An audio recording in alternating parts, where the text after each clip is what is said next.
famous British philosopher Bertrand Russell states, "The more intense has been the religion of any period, and the more profound has been the dogmatic belief, the greater has been the cruelty, and the worse has been the state of affairs." Albert Einstein, scientist, states, "I cannot imagine a God who rewards and punishes the objects of his creation, whose purposes are modeled after our own. A God, in short, who is but a reflection of human frailty. Neither can I believe that the individual survives the death of his body, although feeble souls harbor such thoughts through fear or ridiculous egotism."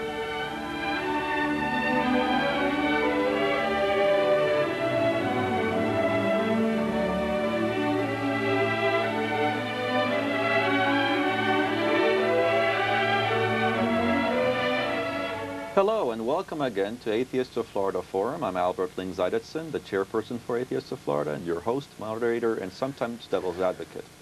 Today's show will focus upon the very important topic of family values, and to help us understand this topic, we're very pleased to have with us Sidney Goetz, formerly or retired professor of law at Stetson University.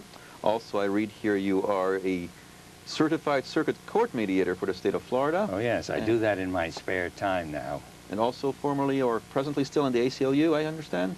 State board of the ACLU, and also, do not forget, director of the American Humanist Association. Well, we are truly impressed. Oh, be that, yes. Thank you very much for being with us. And also, we are pleased to have again with us Mr. or Dr. John X. Nanthopoulos, who is professor of political science at Florida Atlantic University.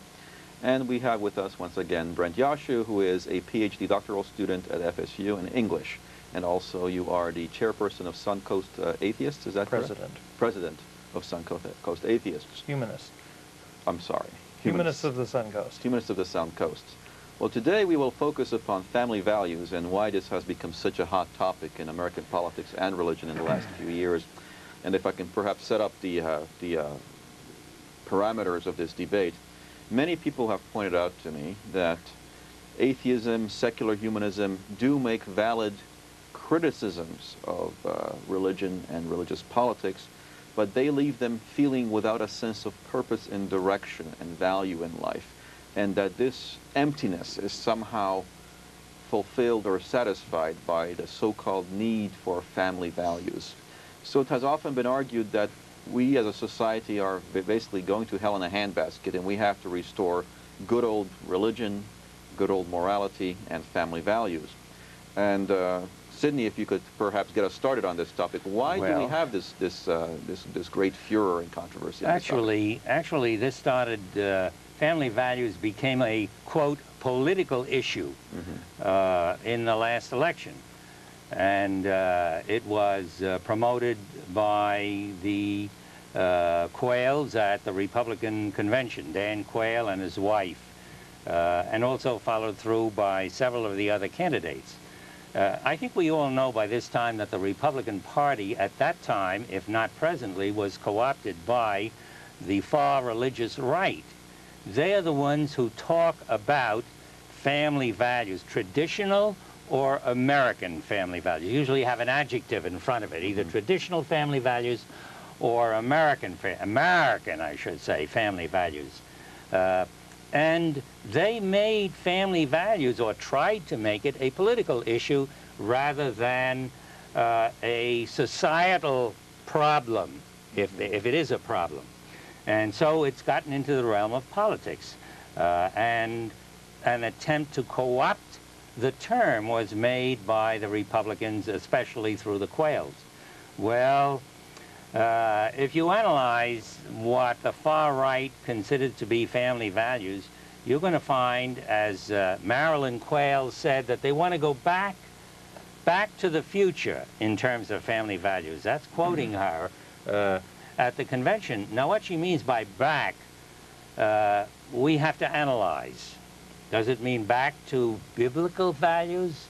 I think any of us who know a little about the Bible know that there are very few family values in the Bible.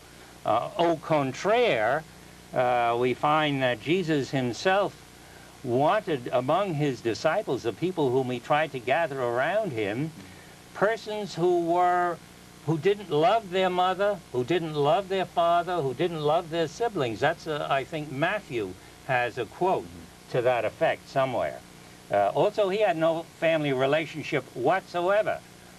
His mother came after he was on the cross, but there's no account in the Bible of Jesus visiting his mother or his siblings or any kind of a family connection there.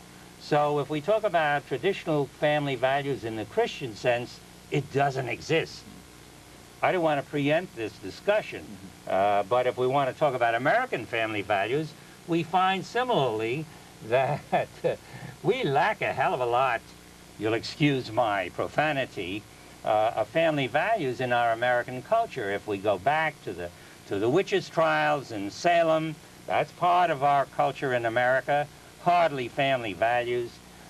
Slavery, which is part of our American culture, with whites raping blacks and intermarrying with blacks in those days, which was totally forbidden.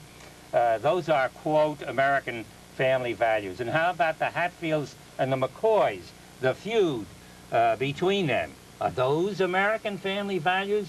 Or do we go back to prior to the 60s when parents hid their children's illegitimate children, sent their daughters off somewhere to have their what was then called bastard child away from the public eye? Those were family values prior to the 60s.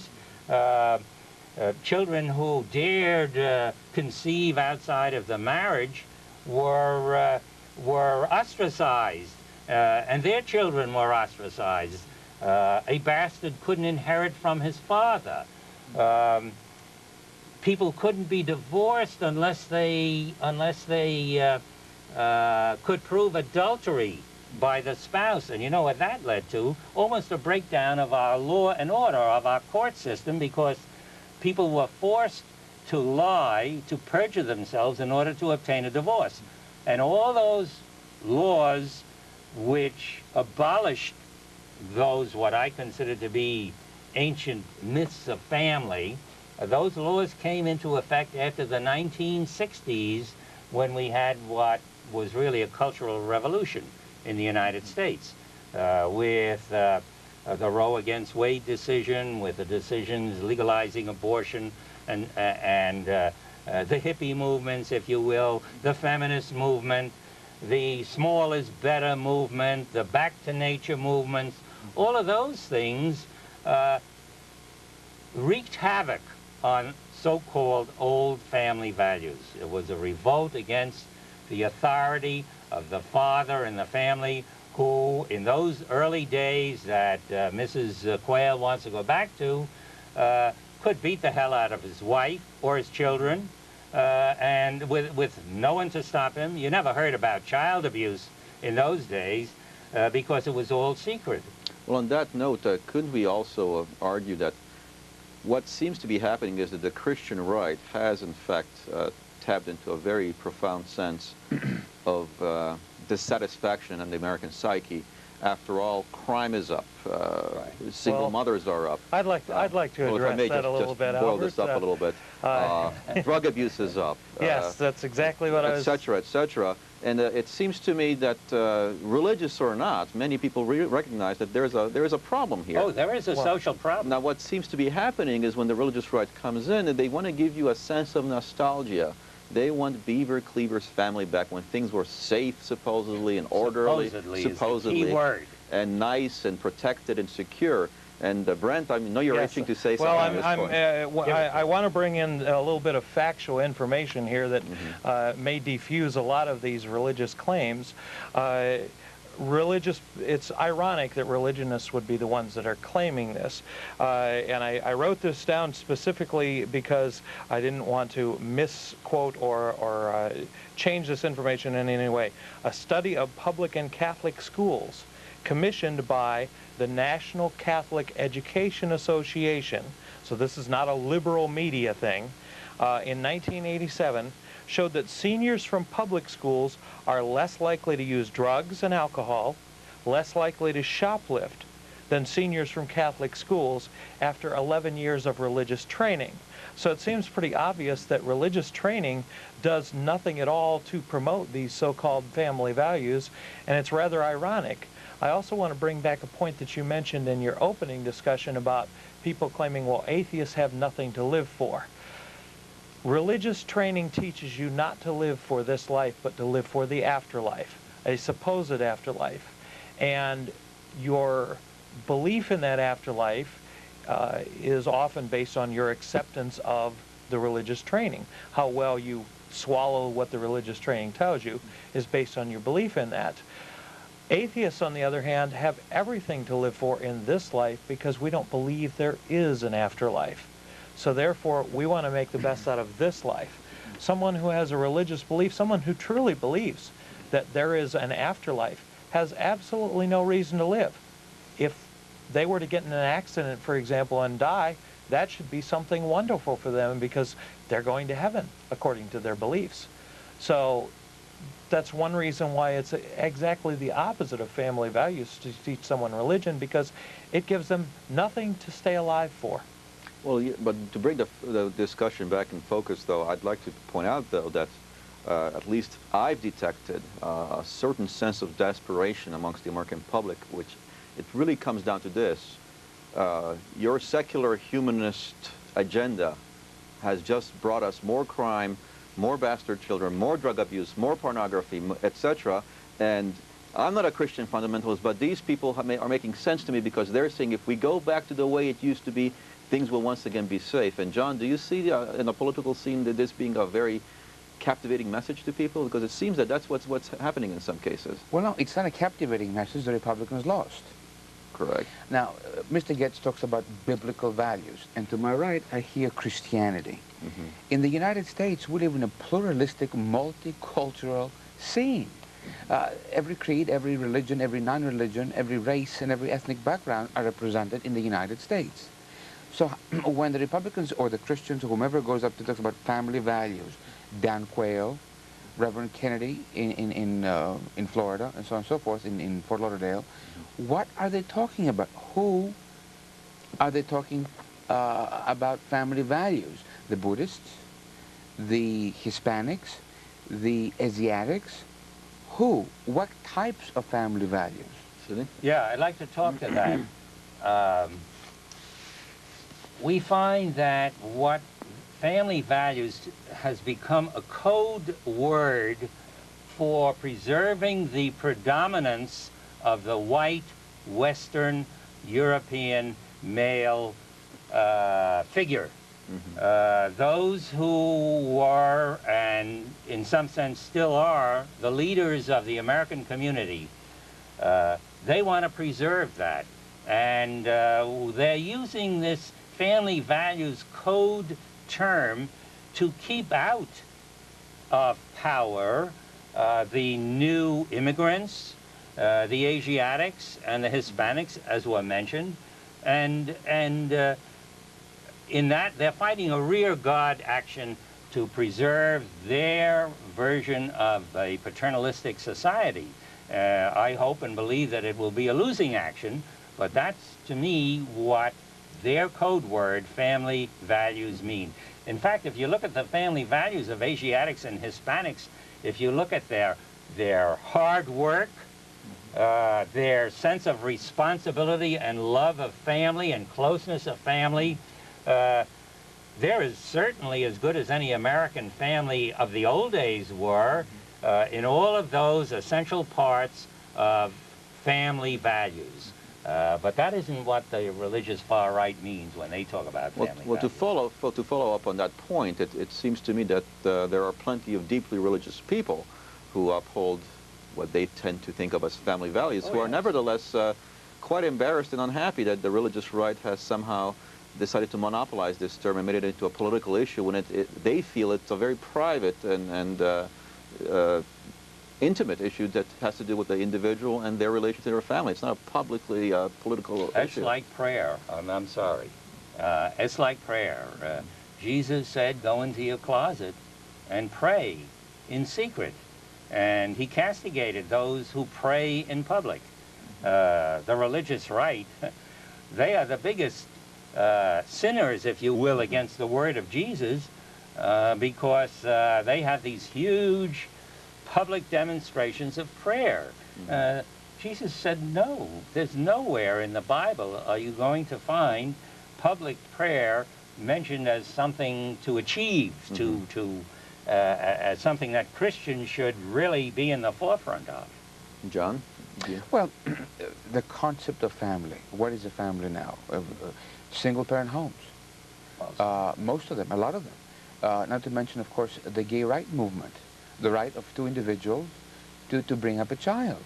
Well, I would think it's unlikely that the Reverend James Kennedy would say a gay couple could have family values. Well, irrespective, no matter how loving a parent they were. Irrespective of Reverend Kennedy, in Virginia you have the court system saying no to two lesbians having a child. One of the couples' own child, the Virginia court said no. The second day, the Massachusetts court approved the exact same union, and of course said, of course you can have children, and so on and so forth. So, it is a legal matter. It is a matter of accepting realities in a multicultural society in the United States, and there are people from different beliefs and different value systems.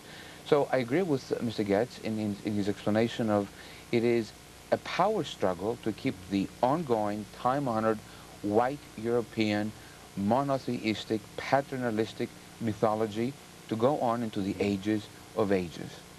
I think Brent, if I may, yes. I was going to address you anyway. Oh, okay. What do you think that the contingent that is so much for family values, of course, their kind of family values, what are they afraid of? Well, they're afraid of things being disturbed as they consider them to be the status quo.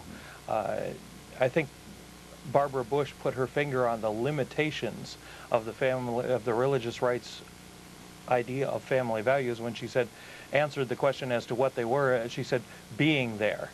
As far as the religious right is concerned, if you have an alcoholic husband who comes home and beats his wife every day, and the wife who turns around and takes it out on the kid every day, that's better than a single-parent home where the mother is loving and supporting and doing everything possible to take care of her child, or the father, whichever the case may be. But just being there is the limited idea of family values they have.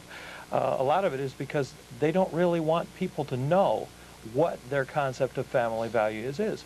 The recent thing about Michael Fay, the boy who was caned over in what is it? Singapore. Okay, that demonstrates family values, and there's been a lot of reaction to that from people that I've read in the newspapers, polls, letters to the editor saying, yes, beat him. And that's what family values are to these people, but they don't want to come right out and say, well, family values means that if my kid disobeys even something simple, even something minor, that I should be able to beat him within an inch of his life.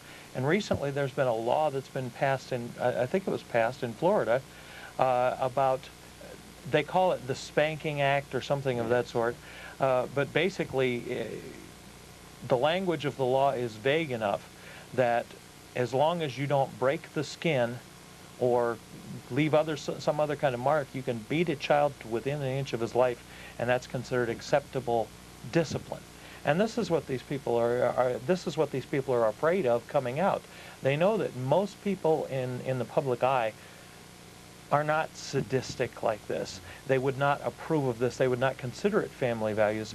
But that's what they believe, and they don't want this to come out.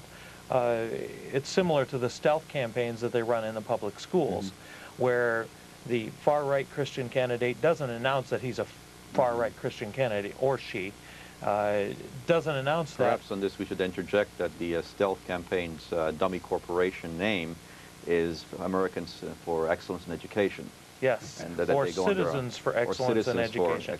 Well, there are several different names. They have, that's one of the things that as people are starting to catch on to the names that they have, they change the names.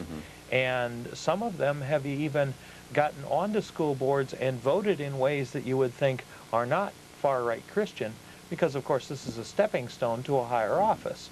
So when it comes to a stealth candidate, a lot of times they hide their affiliations. One good example is Jack Kemp, who a lot of people think of as a middle-of-the-road Republican, fairly libertarian in his viewpoints. But Jack Kemp is the chairman of something called Christian Ministries, Christian Sports Ministries, I think it is. They hire ex-athletes to go into schools under the subterfuge of talking to the kids about drugs, which of course every school is interested in, solving the drug problems. And they'll give them a talk, and the last 10 or 15 minutes of the talk turns into a sermon where the athlete says, well, the only answer to drugs is Jesus, and invites people to pray with him. And even though the athletes will go into the schools and be told that, you cannot talk about religion in your talk, they'll go right ahead and do it. And they've been kicked out of several school systems for doing this. Well, would it be fair to characterize the situation this way? We have problems in society, and what the Christian right has done, I think, is said, well, look what has happened. Liberal, secular, humanistic values and solutions have only brought you more problems. They want to give you the perception that this is a result of a liberal, secular, humanistic ideology. And we are offering you a simple but effective antidote to these problems. Return to family values and you will get rid of this. So I think there's a very strong appeal in this, which says complex problems have simple solutions, and people are more than willing to buy this. Sidney? Yes, well, that leads to the most simplistic of all solutions, and that is return prayer to the public schools. Exactly. Which has great public appeal, and is one of the most ridiculous arguments that I've ever heard. There is a tape put out by a fellow on the Christian right that says, in effect, that ever since prayer was taken out of the public schools by several U.S. Supreme Court decisions, since that time, education has gone on the downgrade, and violence has erupted in the schools, and our kids have become druggies and so on. And then they attribute that to the fact that you may no longer have school-mandated prayer. And our great pixie Irish senator from the state of New York made a comment about that, and he showed statistically that schools that are closest to the Canadian border have the largest percentage of graduates. They have a larger percentage of graduates right down the line than schools in other states. Mm-hmm. And does that mean that their educational systems are better than those in other states? No, he says, but it's a statistical anomaly, or a statistical, it's a coincidental fact. Mm-hmm. And so the same with prayer. The fact that prayer, mandated prayer we're talking about, mm-hmm. school mandated prayer was taken out of the schools by these U.S. Supreme Court decisions has nothing to do with where society is today. Can you imagine that a kid who is forced to sit with head bowed and say prayers of any kind, that's going to make that child, prevent him from becoming addicted to drugs, or make him less violent? There are also statistics that show that when young children recite prayers or the Pledge of Allegiance, they don't know what they're saying. The biggest joke is a non-sectarian prayer.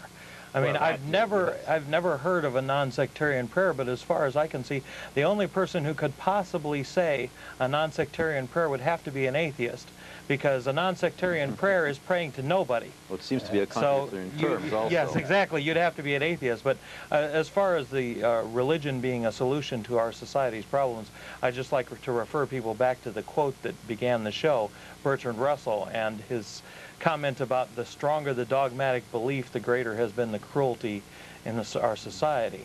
So let me counter that with a quote from Voltaire. Religion began when the first knave met the first fool. Pretty darn good. Well, John, do you think we're going to be fooled by the Back to Family Values campaign? You can see it as a big issue? No, it's not an issue at all. It's an issue for the extreme right wing of the Republican Party, for the Christians. I don't think, if you just look at the demographics, I mean, that should tell you something in itself. Demographics, in a pluralistic society that's changing literally on a daily basis, the Christian creed absolutely in the United States, and more progressively so, would have not the importance it did in 1776 or in 1867.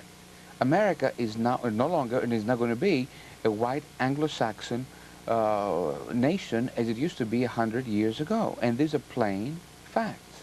Perhaps one thing I'd like to make a comment on is back in the times of Norman Rockwell, who many people think exemplifies American family values par excellence, it has come to my attention that during Norman Rockwell's time, the majority of women already worked outside the home. So even back then, the beaver cleaver nuclear family with the patriarchal white male in charge and the dutiful subservient wife staying at home with the kids, it was a myth even back then. Right. Well, statistically, we have not only single parent families, which are a huge percentage, but don't forget marriages, remarriages, where families are mixed. I forget the term. There is a term. I used to do some family law when I was practicing law, and there's a term to apply to a woman with children who marries a man with children, and we have a tremendous number of families that are mixes of that kind, and they create great problems because children have difficulty identifying with someone who is not the parent they grew up with. Well, on that note, I would like to thank you all for being with us, and for you viewers, if you would like to receive our newsletter, which is the Atheists of Florida newsletter, you may do so by writing to the address at the closing credits, and we'll also be happy to send to you The Truth About Atheism, a very informative pamphlet to give you a more objective and perhaps more clarifying view at about what atheism is and stands for. And I'm Dr. Albert E. Lyngzeidelson, once again thanking you for being with us, and thank you, our distinguished panel, for being with us again. Bye-bye.